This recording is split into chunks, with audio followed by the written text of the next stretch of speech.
ending the drug war, I think, would be the biggest boon to most college students, because if you get popped with possession for a personal consumption amount, you lose your scholarship. You have an X on the employment application. It's hard to get a job. It ruins your life. It ruins your family's life. It just is an impediment to long-term human growth. But beyond that, some of the things I have been advocating for is a reform of the education system. One of the problems right here in Georgia is the regent system. The regent system is, I don't want to get shot in the back on the way out of here, but the regent system is grossly corrupt, and they waste millions and millions of dollars that could be used for education for stupid stuff like reward for being a comrade in their club. So other things that I would like to see in education, I actually went to Georgia State for, I don't know, probably 10 years on and off. Through my education, I started in 1976, was my first college class, and I didn't really finish, I didn't decide to quit going to college until like 1992 or 93. During that time, I saw the increase in federal funding for college education, and if you look at the graph of when the Pell Grant started to today, you'll see that not only do books and tuition prices increase 300% to 500% depending on what school you're going to, but also the size of the administration. The administrators have grown like 1,900%.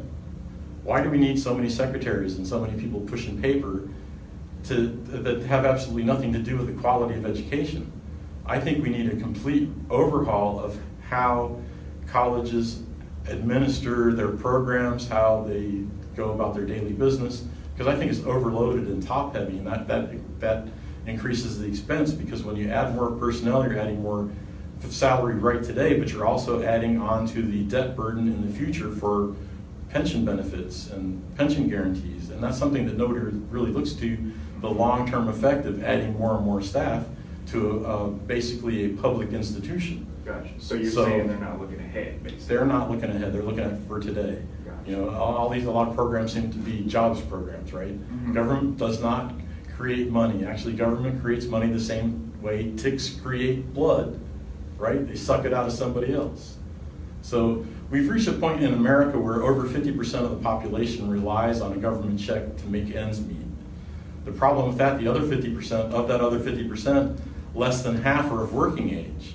So we've got like 25% of the population that is of working age, and less of them are actually working. So we got maybe 15 or 30 million people actually earning an income, paying into a top-heavy system that is basically costing everyone about 60% of their income to support a top-heavy, oppressive system.